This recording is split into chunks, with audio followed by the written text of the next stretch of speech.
بسم الله الرحمن الرحيم. فرمودەی ژمارە 5 دووبارە سپاسی خواکەین کە تا ئەم ساتە دەرفەتی داوین لە خزمەتی پێغەمبەری خوابین صلی الله عليه وسلم.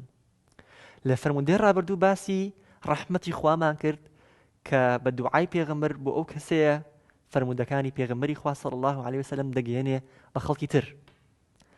ئێستا لەم فرمودەی ژمارە 5 باسی نمونەیەکی ئەو ڕەحمەتە دەکەین کە پێغەمبەری خوا خۆی بۆی بەیان کردوین.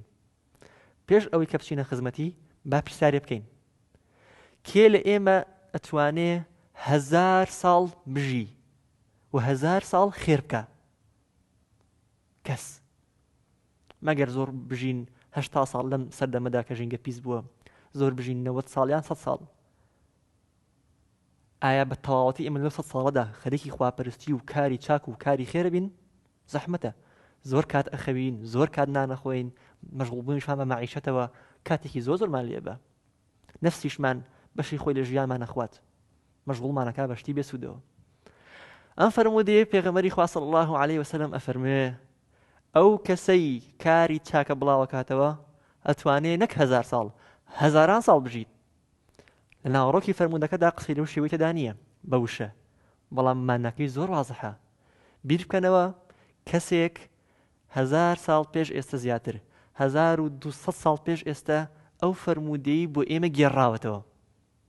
ڕاویەک یان تابعیەک یان تابعینی تابعیەک ئەم فەرمودەی گێڕاوەتەوە، کەسێک لەوی وەرگرتووە، کەسێکی تریش لەوەی تری وەرگرتووە، دواتر یەکێک لە ئەهلی سونەن، ئەهلی کتێبەکان، ئەهلی صحاح نووسیانەتەوە و سەنەدیان بۆ داناوە. ئێستا لە کتێبەکەدا هەیە، ئێستاش ئێمە لەبەریەکەین. 1200 ساڵە ئومەتی ئیسلام ئەم فەرمودەی ئەخوێنێتەوە بۆ ئەو تاکە کەسەیە کە ئەم فەرمودەی ڕیوایەت کردووە گێڕایەتەوە.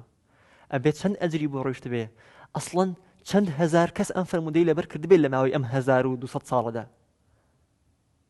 مەبەستم 1200 ساڵ کاتی نووسینەوەی فەرمودەیە دەنا هاوڵێکە گێڕایەتەوە 1400 ساڵە خێری بۆ دێ بە بۆنەی گێڕانەوە یەک فەرمودەوە. خوای گەورە جای خێریان باتەوە. ڕاستپادەی کردداری بۆ ئێمە لەم قسانەوە. ئێمە ئەگەر جێبەجێکاری فەرمودەی پێغەمبەری خوای صلی الله عليه وسلم با هیمەتمان بەرز بێ، طموحی ئەوەمان هەبێ ئەجری هەزاران ساڵ بۆ خۆمان مسۆگەر بکەین، ئەویش لە ڕێگەی خزمەتکردنی دینی ئیسلامەوە، لە ڕێگەی بڵاوکردنەوەی سونەتەکانی پێغەمبەرەوە وەکو لەم فەرمودەیە باسی هاتووە، لە ڕێگەی داهێنانی کاری باش بۆ خەڵکەوە، ڕێگایەک کە خەڵک بە دوای ئێمەیە لەسەری بڕۆن. فەرمون با جێبەجێ بکەین و ببینە هۆکاری خێر بۆ خۆمان و خەڵکایین دوای خۆمان. خوا هیدایەتمان بە ببینە هۆکاری ئەو خێرە گەورەیە. والسلام عليكم ورحمة الله وبركاته.